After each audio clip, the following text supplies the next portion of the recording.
Okay, everybody, Hazak Baruch, and thank you for joining us on this beautiful Tuesday evening as we are studying together Pirkei Avot. And welcome back, everybody, after our nice long Pesach vacation break. We are in the times between Pesach and Shavuot where it is customary to study Pirkei Avot. Throughout the world, every synagogue has the rabbi, and they're somewhere in their Shabbat classes, they are infusing Pirkei Avot. Pirkei Avot is something that we are all used to. We've been studying this for the last year together plus. So it's nothing new for us. So we're going to continue our schedule and double down on our Pirkei Avot studies. Either way, we are here actually needing to wrap up the last Mishnah of the fourth chapter. So here we go. If you have a Pirkei Avot, please open it up. Mishnah 4, chapter 4, Mishnah 29. On the shared screen, it's going to be Mishnah 22. So here we go. We are sharing the screen and we are off. So take a look at the last Mishnah. The Mishnah is basically telling us about how God is all in one. God is the creator. God is the judge. God is the lawyer. He's everything. And He's going to judge us at the end of time. God's going to judge every single person. And by the way, just in case you thought that maybe you could bribe Him, the Mishnah reminds us, you can't bribe Him. He don't forget nothing. Okay? Everything is His. He doesn't need your bribes. Nothing that we could ever do. And the only way to really come out in the future judgment clean is one way.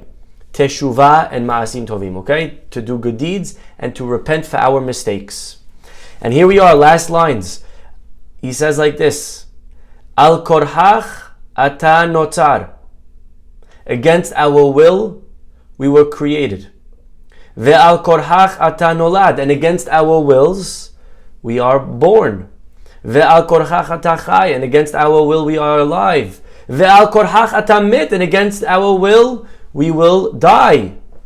And therefore, al korhach ata atid liten din vecheshbon lifnei chisei chodecha. And therefore, it is also against our will, we are going to get judged Lifnei Melech Malchei Hamlachim Hakadosh Baruch Hu, in front of the King of Kings Hakadosh Baruch Hu. That is the end of our chapter.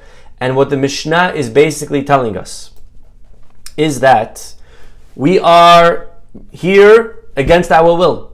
And that means that's a few steps in the process. Number one, the Neshama was sent down against its will. The Neshama is in paradise. The Neshama is chilling in heaven, having an amazing time, spending time with HaKadosh Baruch Hu. I don't know if we all knew that, by the way. This is our second stop. We were all previously in Gan Eden. Matter of fact, the question sometimes we wonder is, if we were already in Gan Eden, why did God send us back down here only to return there? Because the books all tell us that the purpose of life, this world is really a antechamber. It's really a hallway leading to the next world. And if that's the case, I was already in that world, right? Why did you take me out to put me back in? Doesn't make sense. The answer, we've spoken about this concept in the past, and just to touch on it rather quickly, is that true, we were there, but we were there for free. It was gratis. And it's not so enjoyable when we are taking what we call in the slang mooching, right? We don't like to mooch. Although it's nice to mooch here and there. But overall, people like to enjoy their own efforts, their own work. And therefore, to enjoy paradise when it's not earned is not really enjoyable. So God sent us down here to work for it, to now earn it. But ultimately, believe it or not, I think we quoted this at the time. There is a machloket between Bet Shammai and Bet Hillel. Is man better off being given that chance to earn and to re-earn paradise and to really enjoy it? But at the same time, I now could mess up seriously and then never get a ticket in. Or maybe I'm better off just being kept in paradise forever. And both Bet Shammai and Bet Hillel conclude, Noach lo le'adam shelo nivra. We would have been better off if we were not created. Although the enjoyment would be much less because I didn't earn my ticket, I didn't earn my seat. But it's still better than the risk of having to lose it all.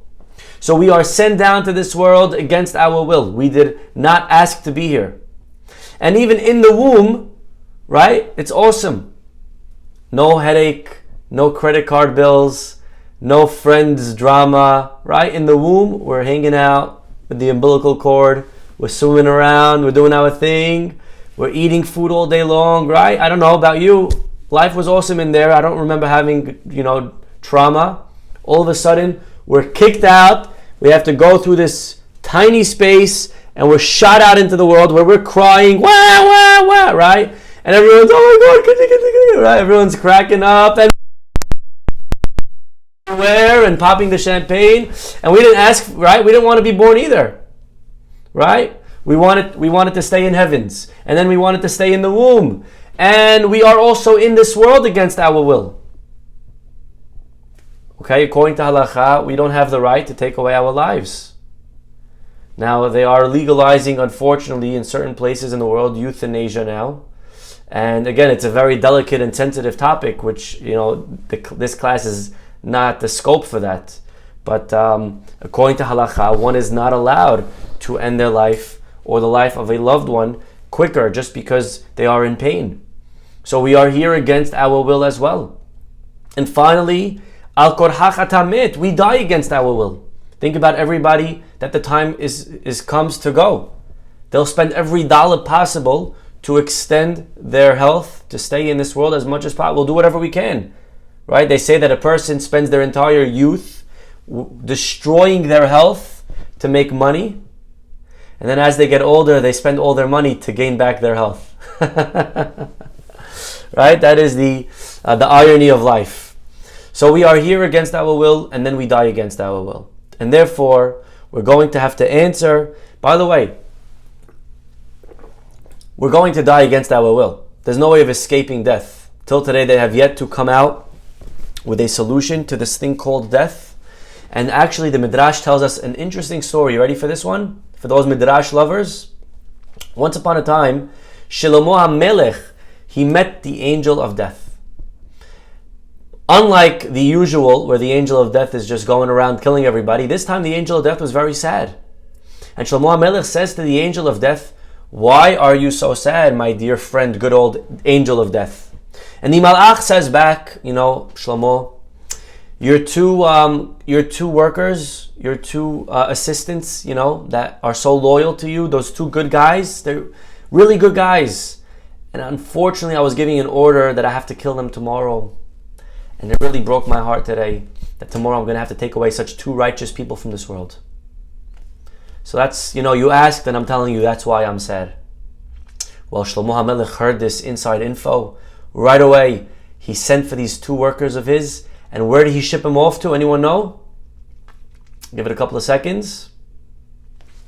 He sends them to a city. It was a city that was known. Okay, this is what Midrash says. Very good, Lod. He sends them to a city of Lod where the angel of death has no entry. Not allowed in. Okay. So anyways, they're getting there. All of a sudden, right by the gate of the city, these two assistants drop dead and they die on the spot. Right before they get in. Well, Shlomo HaMelech, the Midrash ends off and says the next day he saw the same angel of death and this time he was cracking. Laugh. Well, Shlomo HaMelech goes to the angel and he says, "Why are you laughing today?" So he says, "King Solomon the Wise, those two workers of yours, the ones that I said I couldn't kill them?" Well, guess what? It's not that I couldn't kill them. Everyone has not only a time to die, but there's a certain place that a person must be. When we were born, God says we're going to die in this time and in this place. And these two people of yours, their place to die was at the entrance of the city of Lud. And I'm scratching my head and I'm wondering, how in the world am I going to get them there? How am I going to get them to Lud? What's going to take them there? And I had it. I said, I'm going to tell Shlomo HaMelech about the death. He's going to try to outsmart me. Send them there. And the Midrash, I think the message is very clear. The point of this Midrash is that there is nothing that we can ever do in life to escape death. When the time comes, the time comes. Of course, we will try our best. We will get doctors. The Torah tells us to get doctors. Verapo yerape mikan nitan reshut lerofe lerafot, the pasuk says. We have permission to heal. We must do our best to stay alive and to stay healthy. But al korhach atamet, and there's nothing that we could do about it. It's against our will. We will be taken from this world. And there's a fascinating question that the Gaon Mevilna has. He says, I don't understand. You're telling me a Mishnah that says the following: you were born against your will, you were put here against your will, you were created and fashioned and killed against your will, everything's against your will, and therefore I'm gonna judge you. What? Come again? Sorry, that doesn't really flow. If I'm put here against my will, then why am I judged for any of my... I didn't ask to be here. You can't throw me on a train that I don't want to be on and then force me to pay the fare. If we're here against our will, then maybe that's a reason that I shouldn't be judged. I didn't ask to be here. I don't want this. Please come. Let me stay up there. This is the question of the Gaon Mevilna. Good question? It's a good question if you ask me. And so, what's the Mishnah's flow? Mishnah seems to be saying, because you were put here against your will, therefore I'm going to judge you. But that doesn't flow. That's not a therefore. That doesn't make sense. Answers the Gaon Mevilna with a Mishnah that is halacha lema'aseh. And I love when they do this. I love when they answer musar questions. You ever saw it? When they answer musar questions from halacha, from the realm of halacha. But here's halacha. I want to tell you halacha. You ready? Okay? Make believe you own a field. Okay, everybody? Could you make believe? Some of you don't have to make believe. Some of you actually own many fields. Baruch Hashem. Okay? But make believe you own the field. You own a piece of property.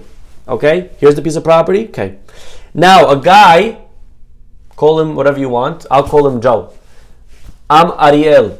I own a field right here, okay?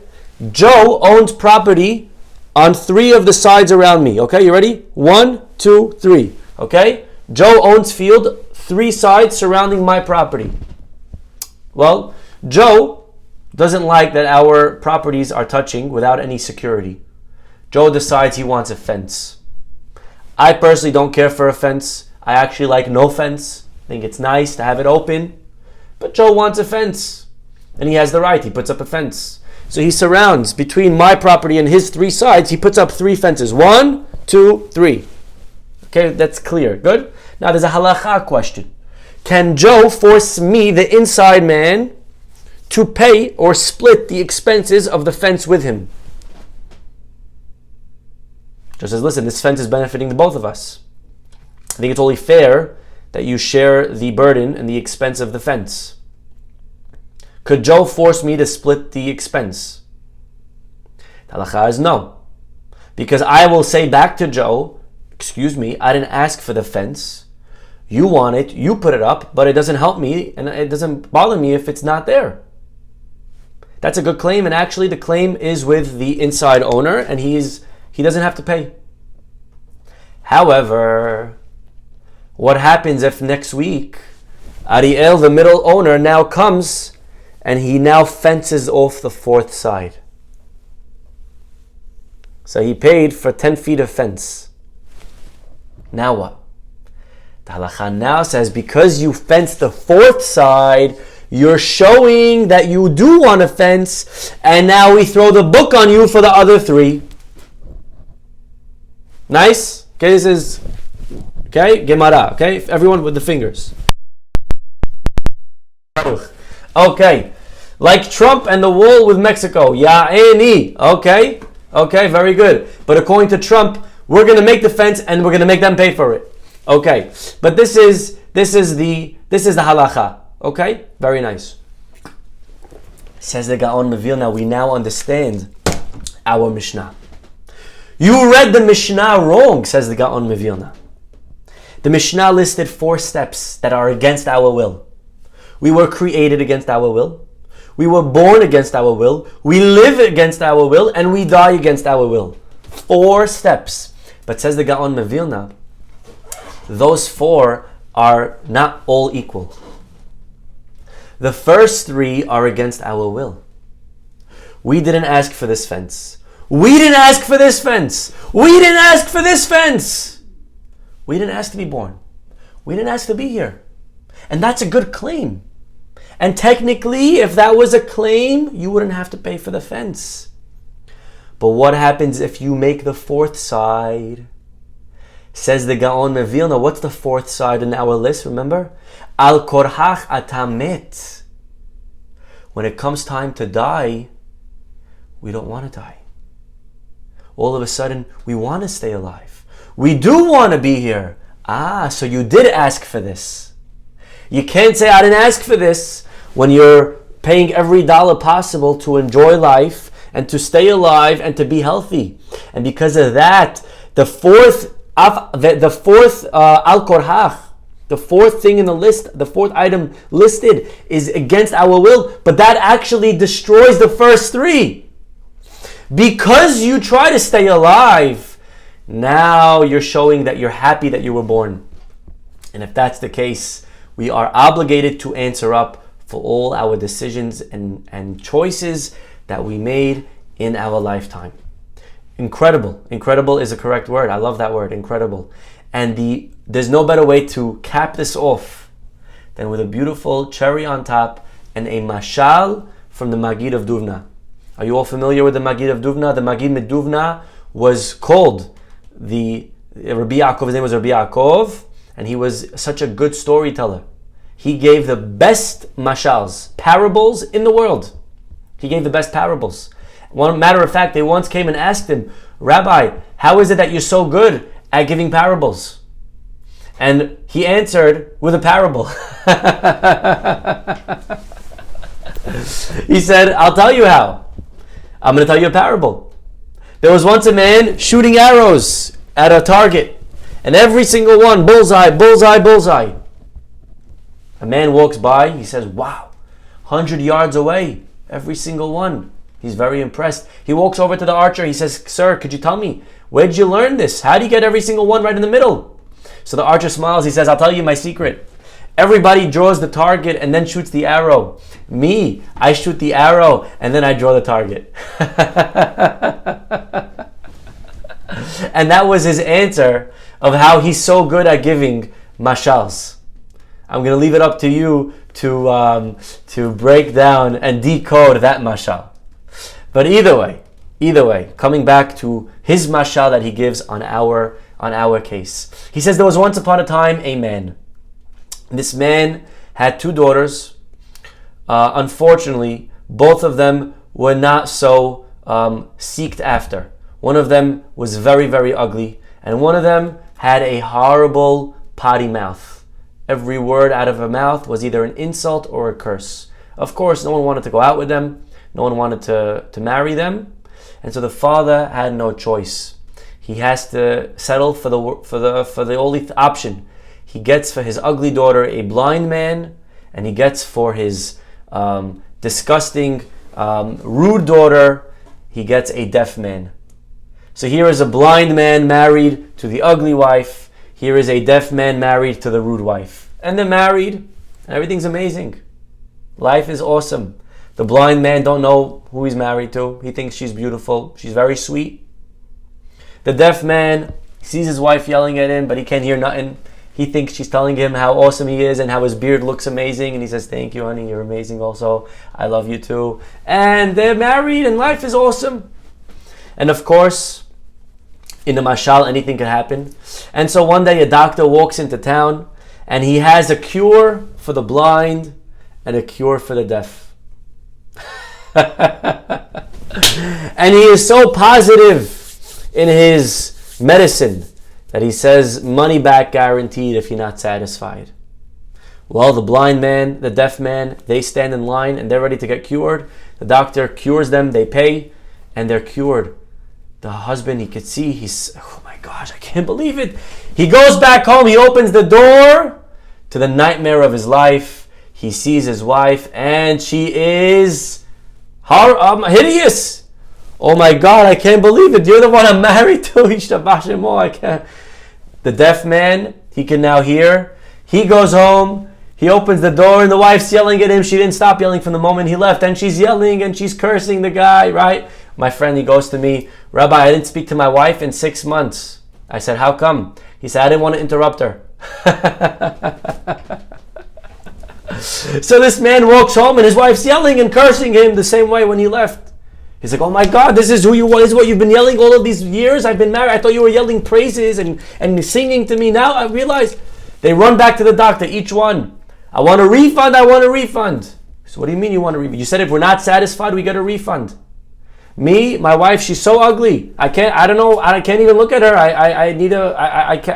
Take away my, I'm not satisfied with the results. Give me back my money.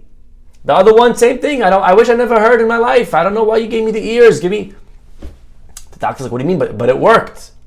You wanted eyes, you wanted the ear, and I gave them to you. He said, yeah, but we didn't ask for this. You didn't ask. What am I supposed to tell you? I don't know yet. They go to the rabbi. They show up at the Beit Din, and the rabbi, he's hearing both sides, and he says, you know what? Doctor, they're right. You told them, if you're not happy, I get. So therefore, doctor, this is the verdict. You're going to make them back how they were and give them back their money. The guy who was blind, you're going to make him blind again. The guy who was deaf, you're going to make him deaf again. And you give him back their money. And all of a sudden, these two husbands, they're quiet. They're thinking, you see them like... And finally they say, no, you know what? Overall, we like our eyes. Overall, we like that we could hear. Keep the money.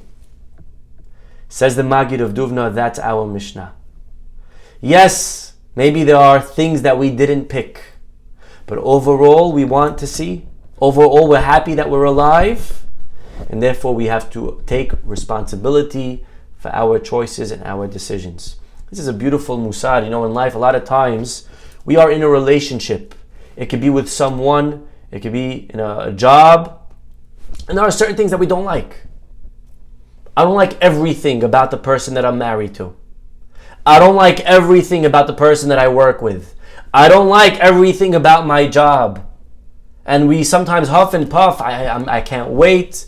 I'm going to quit the second I have a chance. Once I saw this guy, and he was complaining how he hated his job. And he's like, I can't wait. This guy is not qualified to do anything, He's not able. The shul gave him this job as chesed. They felt bad for him. And he's like, I'm telling you, Mizrahi, the second I get a chance, I'm out of here. And these folks are going to miss me. All right, okay. Sometimes in life we don't love everything. But we need to realize overall, would we rather not be married to this person? Would we rather not have a relationship with this friend of ours? You're right. So sometimes they do these things. They make these noises. They do things that they get us annoyed. All right. But overall, we need to remember that al korhach atamet, most of the relationships that we have in our lives, whether it's a parent or a sibling, overall, it's a very good one. It's a very positive one. There are things that we have to sometimes roll our eyes at, and if that's the price to pay, so be it. And again, just to wrap it up, our Mishnah is not here to get us depressed. Our Mishnah is not here that we should walk around shaking, oh my God, I'm going to get judged, I can't. To the contrary, the Mishnah is warning us so that we can improve, so that we can do teshuvah, so that we can live a life of meaning. Rabotai, we need to remember, when we come into the world, remember we said already, when we come into the world, the baby is crying and everybody is laughing. Let's make sure that when we leave the world, although everybody is crying, this time we should be laughing. Oy vavoy to the soul, that when they leave this world, not only is everyone around them crying, but they are also crying. That is very sad. It's understandable that the loved ones that are left in this world should be crying. The Baal Shem Tov on his deathbed, all of his loved ones, all his family, all his students, they were crying uncontrollably. Baal Shem Tov said, why are you crying? My entire life I prepared for this moment. My entire life I was preparing for this. That is a life, and that is a statement that a man who lived an accomplished life can say. if we're going to waste our lives watching nonsense Netflix series videos and movies and TV shows, and wasting it on games, and wasting it on just enjoying our physical selves, then when we are ready to leave, we're going to be very sad. We're going to look back and cry at wasted potential. Look what I could have done. Look what I could have accomplished. We were all so gifted. We better make sure that we use what we were given, so that when we are ready to leave, we are smiling and we will be able to look back at a life that has been well lived. We'll stop over here, everybody. Have a wonderful, wonderful evening.